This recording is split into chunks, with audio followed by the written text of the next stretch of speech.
코로나19 환자가 235명 늘었습니다. 이 중 국내 지역 감염은 222명입니다. 각 지역별로 보면 수도권이 여전히 가장 많습니다. 서울 93명, 경기 60명, 인천 22명 등 수도권에서만 175명입니다.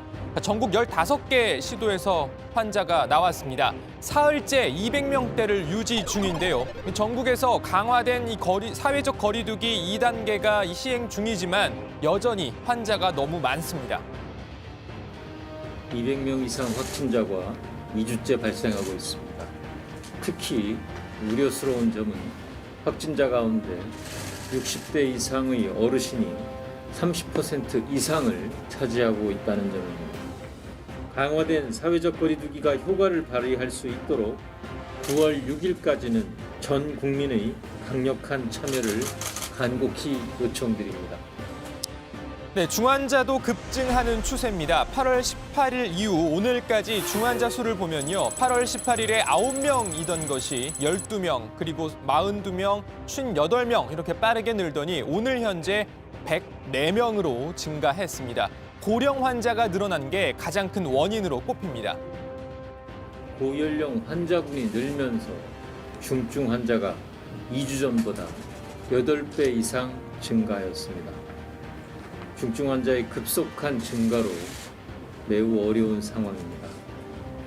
코로나19로 인한 사망 위험은 고령 환자와 기저질환자에서 가장 높게 나타나고 있습니다. 네, 정부는 이 강화된 사회적 거리두기 2.5단계를 잘 지켜줄 것을 거듭 요청하고 있습니다. 지난 일요일 이후 월요일 그리고 오늘 사흘째 수도권에서 사회적 거리두기 2.5단계가 이어지고 있는데요. 이미 도심 풍경이 확 바뀌었습니다. 점심시간 그리고 저녁시간 이 사람들로 북적이던 이 도심의 식당 골목들은 오가는 사람이 거의 없고 식당 내부에도 손님이 크게 줄었습니다. 카페는 이 테이블과 의자가 모두 치워지고 포장 주문만 받고 있습니다. 순댓국 2개 팔았어요. 11시부터. 지금 5시까지. 갑자기 울컥하네. 눈물 날라 그러네. 하라는 대로 협조를 해서 빨리 방역을 잘해서 끝냈으면 좋겠다는 그 마음이지. 네, 서울 관악구의 한 프랜차이즈 카페 앞에는 힘들다라는 문구가 힘듭니다라는 이 문구가 적힌 종이가 여기저기 붙어 있습니다. 7월 초와 비교해서 하루 매출이 반토막이 났다는 카페 점주가 직접 붙인 거라고 합니다. 저희가 이런 2.5단계 방역에 협조를 한다는 그런 의지와 그리고 손님들도 보시고 같이 좀 협조를 많이 해주셨으면 하는 마음과 그리고 저희가 많이 힘들다라는 걸 좀 호소를 하고 싶어서 그래서 붙이게 됐어요. 네, 너도 나도 이렇게 모두가 힘든 시기입니다. 힘들어도 방역에 협조한다는 의지를 갖고 영업을 이어가고 있는 사장님의 말이 참 감사하고 참 미안하게 느껴집니다. 자, 이렇게 국민 대다수가 거리두기 2.5단계에 동참 중이지만 여전히 거리두기가 지켜지지 않는 곳도 많습니다. 자, 얼마 전 파티를 자주 열었던 이 제주도의 한 게스트하우스에서 집단 감염이 발생했는데요. 자, 이후에 제주도가 10명 이상 모이는 것을 금지하자 꼼수 파티, 꼼수 모임이 곳곳에서 생겨났습니다. 밤 10시가 넘은 시각, 게스트하우스 안에서 사람들이 모여 있습니다.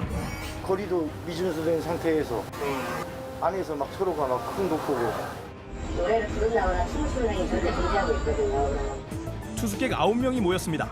지금 이렇게 9분이 모여 있는데 그중에 코로나 환자가 딱 걸려요.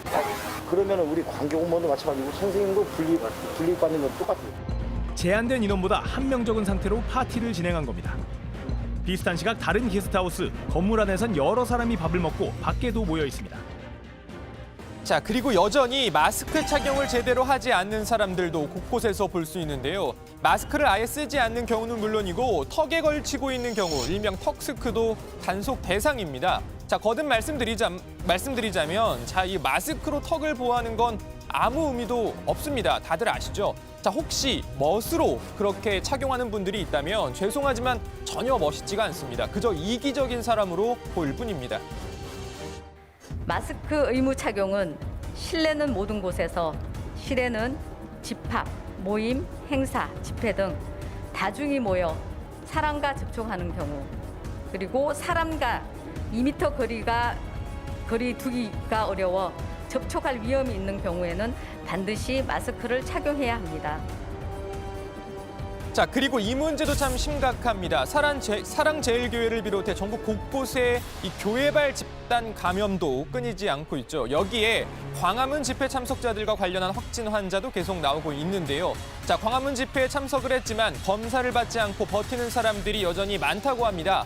이들로 인한 집단 감염도 이어지고 있습니다. 경남 창원에서는 광화문 집회 참석을 부인하며 검사를 받지 않다가 본인은 물론이고 아들과 딸 등 자녀 그리고 직장 내 접촉자들까지 감염시킨 이 40대 여성이 논란이 됐는데요. 경남 창원시는 해당 여성에게 3억 원의 구상권을 청구하고 동시에 경찰에 고발 조치했습니다.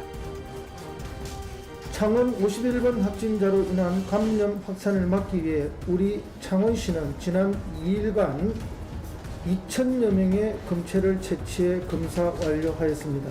확진자 입원 치료비뿐만 아니라 접촉자의 자가격리, 진단검사, 방역 등에 소요된 모든 비용을 산정해 금일 중 구상금 청구의 소를 제기하겠습니다.